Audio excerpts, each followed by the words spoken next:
If you have been following the Dead Space series up until this year, you have already faced the horrors of the planet cracker starship Ishimura and escaped the depravity of Titan Station.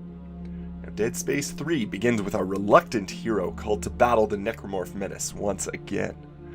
Isaac Clarke has fallen on hard times.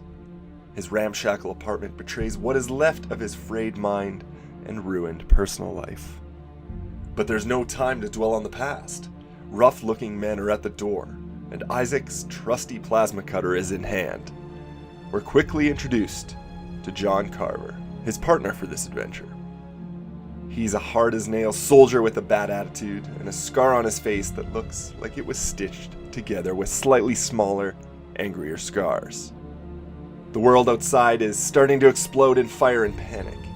It's time to go out into the mean streets of New Horizon Lunar Colony and shoot up some people. People? Yes. People. I know. Clarke usually uses his MacGyver-esque weaponization skills against rotting space corpses. Things change. Don't feel bad. I'm sure these agents of the Unitologist cult have it coming. Besides, they won't be dead for long. So begins Dead Space 3. The trappings of the horror genre are still present. This is much more of a third-person shooter than a horror experience. If the first Dead Space was about survival, and the sequel was about escape, then this third entry is about extermination. The creeping confines of the Ishimura are long gone. Clarke seems more like a soldier now rather than an engineer. Don't fret, Dead Space 3 is still a very great game.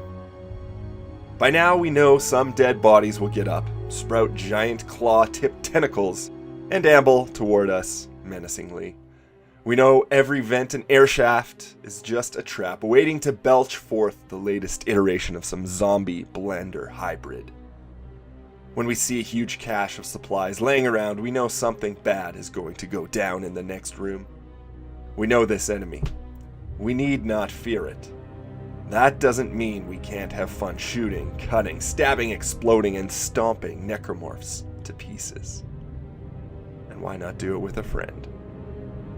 The game really opens up once you enter orbit of Tau Voltanis. That's the icy planet believed to be the home world of the Markers, the alien monoliths responsible for the horrors of the Dead Space franchise. The game hits a steady pace of find it and fix it missions, sending Clarke on several perilous quests through zero-gravity wreckage with grumbling Carver in tow. We're introduced to a few pieces of necro-fodder support characters, which breathe some life into what has been a very isolated world. As Clarke and Carver explore the wreckage of space vessels, a few side missions open up, giving our heroes access to more supplies, weapon parts, and upgrades. Although Dead Space 3 is the lightest on horror in the series, it is still a very good title. Horror fans can scale the difficulty to make it more of a challenge, but this doesn't change the scripting of the monster closets or encounters. If you haven't played the first two Dead Space games, shame on you. Go do that first, and come back and see how Isaac's story pans out, and face a new wave of necromorph nightmares.